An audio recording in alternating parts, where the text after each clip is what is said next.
Evening. Thank you for coming to Festival of the Future Day 2. Thank you for surviving the mud and the rain outside to get to this tent. As you'll see, I've put some messages in the chat bar already around etiquette for the meeting and festival rules. It's literally just we're going to have a good conversation here this morning. Please keep your mics and your cameras off until you're needed to switch them on. Please post any questions in the chat and we'll do our best to get back to you as soon as we can on that. Okay, thank you. We are recording this meeting today as well. I think we're almost about ready to start. Most people have joined us now. I'd like to extend a very warm welcome to Councillor Peter Wharf, the Deputy Leader of Dorset Council, and to John Sellgren, our Director of Place, to the festival this morning. They're here to tell us more about the activity taking place to help Dorset respond to the COVID-19 pandemic. So without any further ado, I think I'll hand you over to Councillor Wharf. Thank you very much, Sarah. Can I just check, can everybody hear me okay? Thank you. Welcome to everybody. It's a real pleasure to see you all, even if only virtually. You've got the first slide, which gives a picture of both myself and John Sellgren. We're talking jointly about what we've done in Dorset in order to address the problems of COVID and in order to think about how we might recover and reset. And the one thing we've learned already very clearly, as have most people, is that we're unlikely to be going to the original norm. We will be going to a new norm.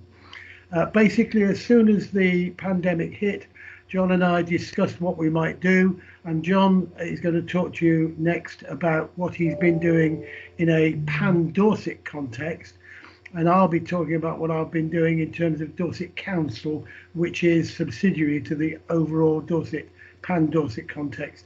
And what we've been doing is working together to try and have a uniform and consistent approach to how we're going to move forward during the stages of recovery. John, over to you. Thank you, Peter, and good morning, everybody, and welcome to the conference. Yes, I certainly made my way through the mud and left my shoes at the door of the tent. So let me just talk a little bit about the process of recovery. And I think as this slide seeks to illustrate for you, those of you that have read to your children or your grandchildren, the Winnie the Pooh and the Rainy Day. So here are the happy trio with Christopher Robin doing exactly what I described in the slide. The process of recovery is about moving away from the problem that we've been dealing with, looking to the future and planning and preparing for it. And whilst you might think that recovery sort of sits in isolation, as Peter's indicated, it does sit within a national framework. So many of you will be familiar with the Civil Contingencies Act that sets out the sort of ground rules for how councils and other partners respond to a major civil incident to deal with that in response mode and then to deal with recovery. There's a very helpful guidance document produced by the Cabinet Office, and for those of you that are really interested in these things, I do commend it to you. It is a good read. It's very clear, but it does set out the process for recovery. So this is not something that we've invented alone in Dorset. We've dealt with that in a national context. And I've had the privilege of leading on behalf of the Dorset Local Resilience Forum recovery across the whole area. So very much us and BCP and partners working together.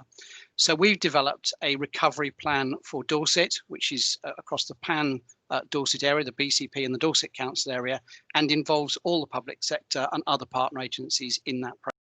So looking forward to how we recover. So when thinking about these things, I like the simple definition. What is recovery actually about? And if you kind of pare away all of the detail and the wonderful words that the civil servants have put into the guidance, it is that process of helping communities to return to a state of normal functioning. And I think, as Peter said in his introductory words, in relation to COVID, we're now talking about the new normal. There's things that we've learned from COVID that we're going to try and move forward on, actually gain some of the benefits that have come from this very difficult and challenging time. And Peter and I will talk a little bit more about that during the course of this presentation. So I'm now going to hand you back to Peter, who's going to talk about some of the things that we've done as part of that response and recovery process. Thank you, John. And I know these sessions work a lot better if we can zip straight into some interesting details, because people find that interesting to get hold of. One of the things we did as a council was, at the start of the pandemic, we had a pool of staff who were working in libraries, parks, leisure centres, various parts of corporate services, whose jobs either disappeared or went on hold. And what we did was we set up a dating agency. And we called it a dating agency to try and get a sense of fun and a sense of slight sort of frisson of excitement about it, because we were living in difficult times. And what we did with this dating agency is we took every person within our organisation and we said, is there anything else you can do during this pandemic that can help us? Because right now we need delivery drivers, we need people who can get on the phone to shielded people, we need people who can plan logistics on deliveries, etc. And we had a problem in that we had very few of those, but we had a number of people who were sitting there, libraries closing, etc. So we set up the dating agency, and within 24 hours, we had nearly 250 people redeployed. Over a relatively short period of time, we had close on 500. And I've got 2 points to make about it. One was I was just astonished at the speed and the enthusiasm of staff to take part in this. This required no requests. All it required was this is what we need. We were overwhelmed with responses. The people who took part in this said they found it unbelievably exciting and rewarding. And the people they worked with also found it exciting and rewarding that they were dealing with people who weren't then the normal sort of people. So that's just a very specific example, which I still get a bit of a lump in my throat about because it's good. What we did at the start was we set up 2 weekly meetings, which in local council terms is at the speed of light, of a specially selected executive advisory panel, which meant every 2 weeks took evidence from both internal functions and external, such as the Chief of Police, Public Health Dorset, the Public Health Officer for Dorset, and a variety of others. And what we were doing was we were trying to find out how people were reacting to the crisis, what they were doing, and what the suggestions were for them to do and for other people. And as a result, we collected a huge amount of evidence, which we've now collated and is being passed on to other people in order to develop plans for, as I've talked about, the new normal. We're doing this quite deliberately a bit bitty because we wanted to make it slightly more interesting than a dry, detailed presentation of terms of reference, etc. So I'm now going to hand back to John Sellgren. Thank you, Peter. So one of the things about a crisis is it does cause communities and people to come together. It is our sort of natural human reaction when we face an external threat or an external pressure to come together and to support ourselves as individuals and communities. And I think, as all of us have seen over the past few months, we have done that in so many, many different ways. So one of the things I want to talk about in this part of the presentation, to give you a couple of examples of how we've come together with a number of key partners and how by working together, we've learned a lot about each other, and I think we've laid some very good foundations for working together in the future. So particularly, I think COVID has really enabled us to step forward and work much more closely with our partners. Dorset Council, those of you will know, was a new council, started as recently as the 1st of April last year. And as part of becoming a new council, we were forging some relationships with our town and parish councils. And that relationship with the first tier of local government is extremely important. So that's one of the things I'm going to talk about. The other one is the advocacy piece, and particularly the work that the leader of the council, Spencer Flower, and Peter, the deputy leader, have progressed with our MPs, which I think are both very good examples of how we've really come together with both our town and parish councils and our MPs in this crisis, done some really effective work together, and then I hope will move us forward into the future. But I would just underline the point that these are examples. There are many, many, many hundreds, and many of you on this conference will have those examples. And I hope in the question session you'll share some of those with us. But this has really undoubtedly been an opportunity to step forward some of those relationships. So let me just talk about the one on the left-hand side first. This is about reopening the high street, something we did from July onwards. And as a council, we have a number of responsibilities, particularly in relation to our highways operation, to making sure that the footways are clear, to making sure that traffic's in the right place, to make sure that people can walk around in open spaces and safely and to be socially distanced. We've also got some responsibilities around licensing of street cafes and other things. So we brought all of those to bear, but of course we were only part of that story. our town council colleagues also have significant involvement in the prosperity of their town centres. So we worked together and we met on a weekly basis, and we were blessed because there was some extra cash from government for this. And we put in place a programme to reopen our high streets. And I do hope that over the summer, many of you did take that opportunity to get out and put some cash back into our much needed town centre communities and to support those businesses. But that for me was a very good example of how we've worked together. And through that relationship, we are now beginning to talk about some of those things that we're going to do moving forward. We knew before we got into COVID that our town centres are already under pressure.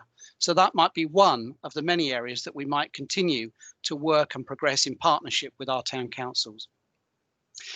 The other example, as I mentioned, is the work that Spencer as leader has led to be an advocate for Dorset. He's been very clear in taking over leadership in May of last year of the council that he wanted to be an advocate for Dorset. And it's for that very reason that I've used this as a title for the slide. Those of you who work in and with local government will know that in addition to the direct provision of our own services, councils have a significant role to play in supporting and shaping places, to be working with all of our communities in pulling people together, in building strong partnerships to ensure that our communities can be prosperous. And that's been a key part of the work that Peter and Spencer have been doing with MPs during the COVID period.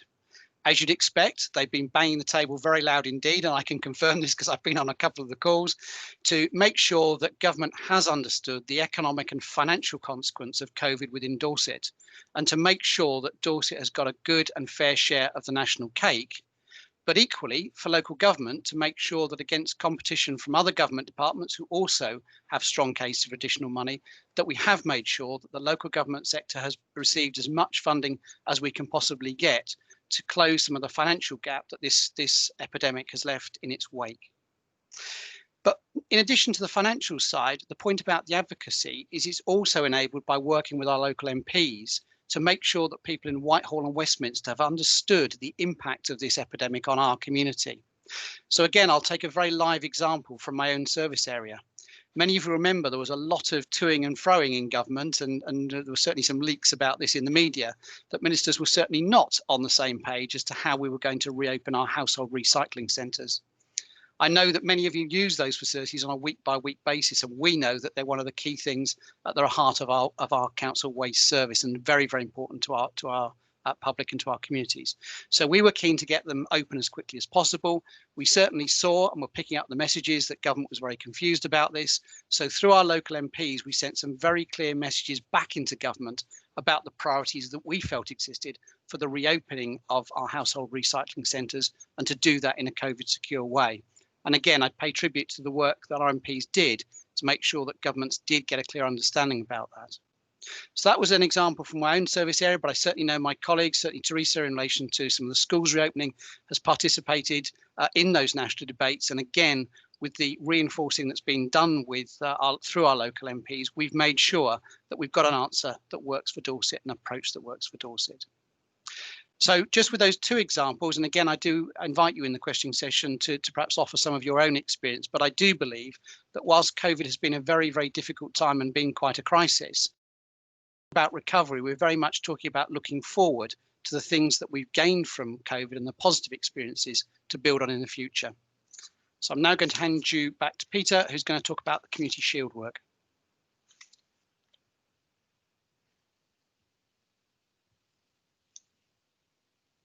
Peter, I think you're still on mute.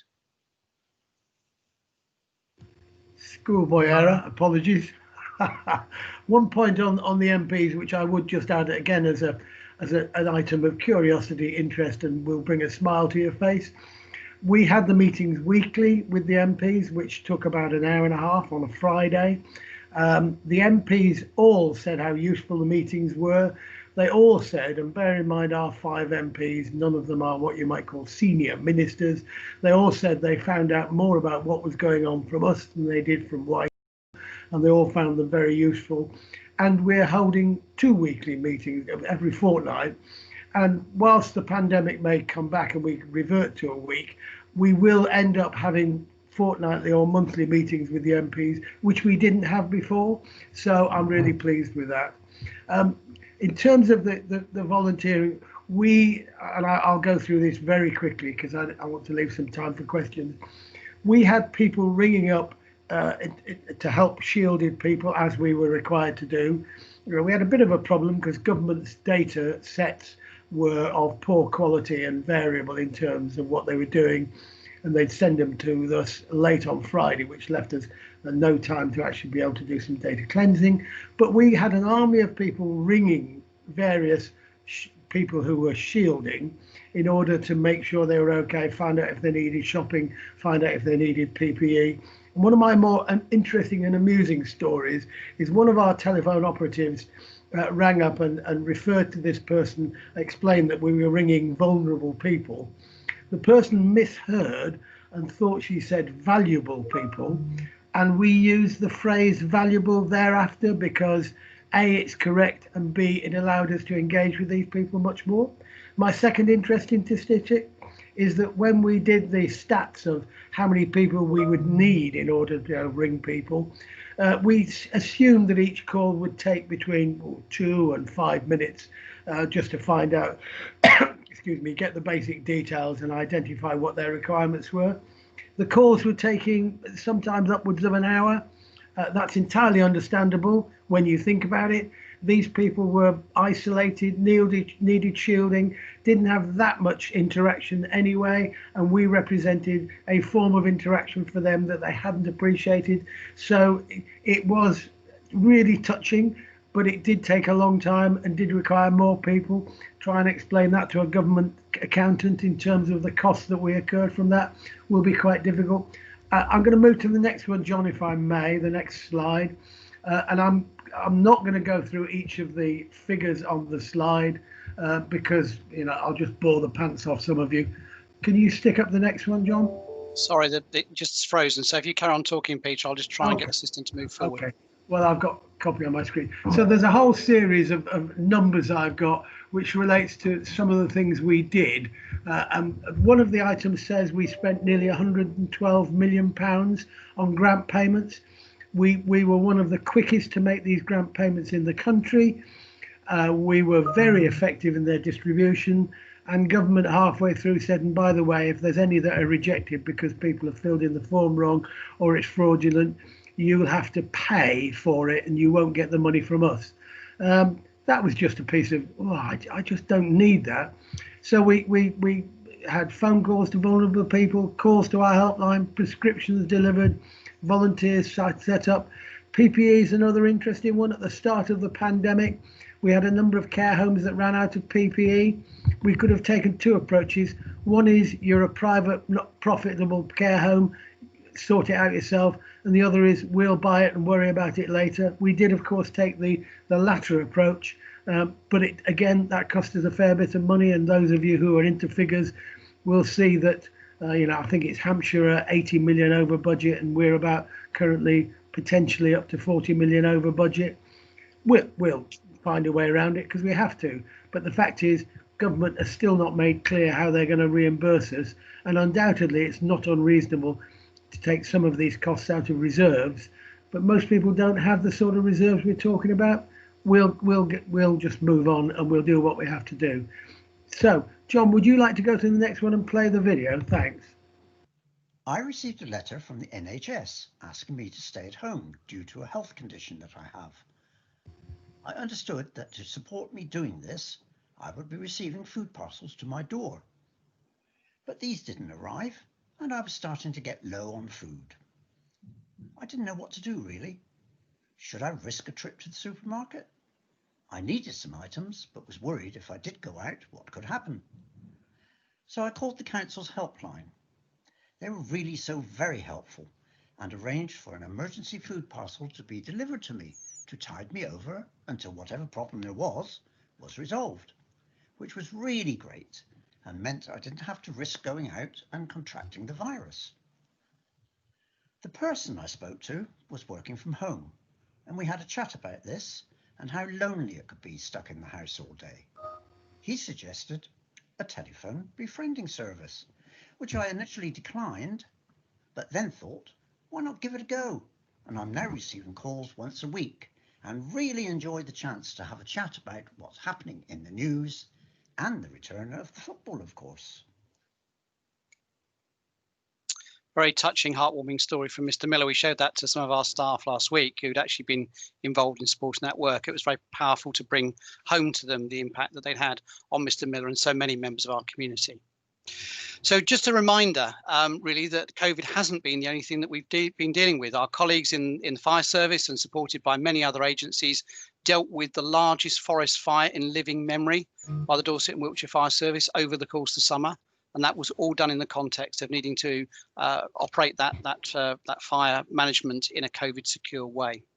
And similarly, I've had the privilege of leading for the council on EU exit, which of course has gone on throughout this period. And whilst perhaps some colleagues have been focused on other issues, I've had a daily update from government about EU and needed to communicate that across the organisation. So just a reminder to us all that we've been dealing with other things as well as COVID. And therefore, in a sense, that the things that we've responded to have been all the more admirable because we've been doing that day job work and dealing with the consequences of COVID. So in closing, I'm just going to hand over to Peter for the final slide. Thank you, John. And I know it goes without saying that communications is the key to all of this, but it doesn't go without saying because these things don't just happen. You must communicate effectively.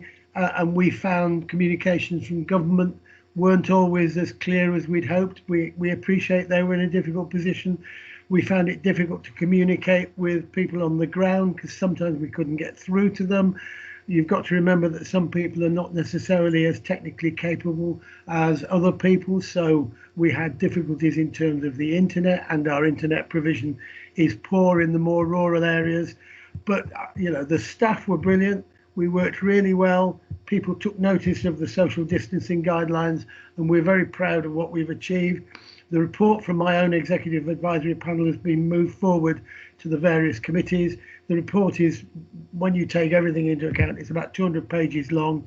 It gives people a huge amount of food for thought. We've still got a huge amount to do, but we've got some ideas as the way we're going, even though it's a very moving feast. Last slide, please, John. So may I ask for any questions and answers? And we look forward to doing our best to answer them. And if we can't, we'll try and get back to you. There's some great questions and answers coming up in the chat bar. I don't know if you can see that from where you are. We've got Professor Rick Chandler with us this morning. Rick, would you like to pop your mic on and ask your question, please?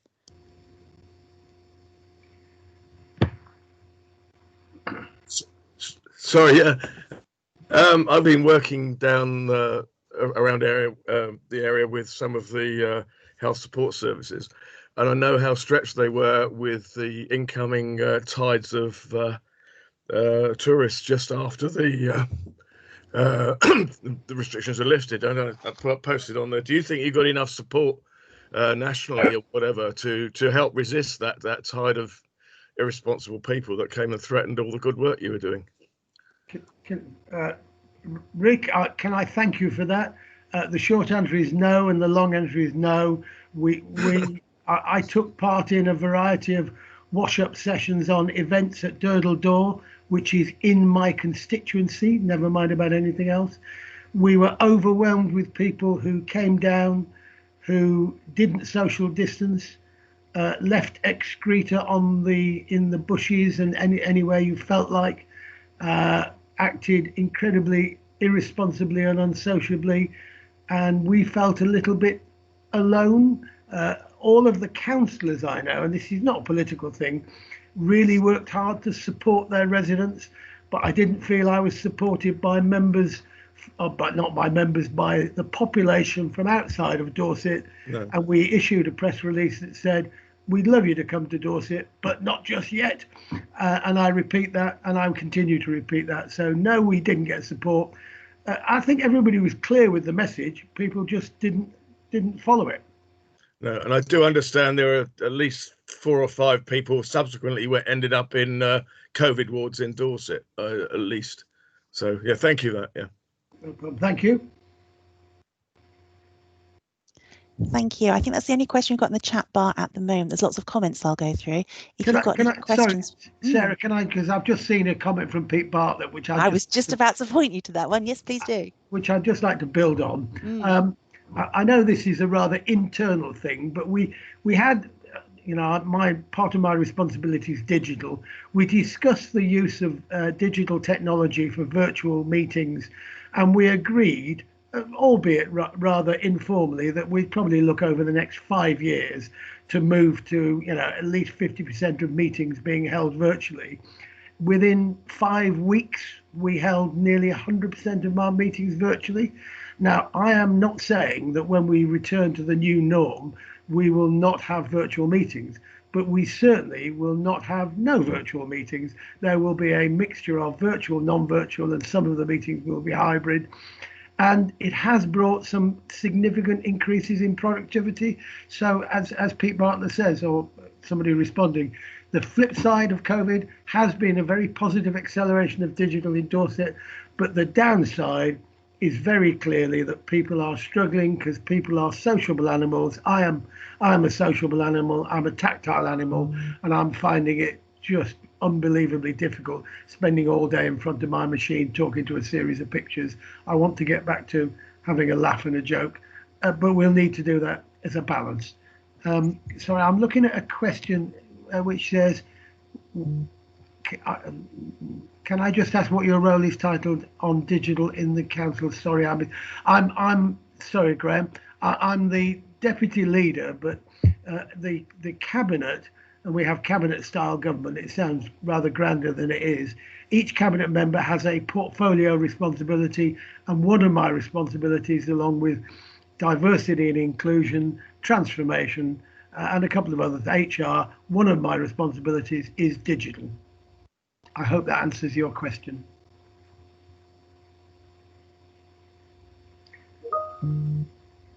Thank you, Councillor Wharf. There's another comment here from John Sloper.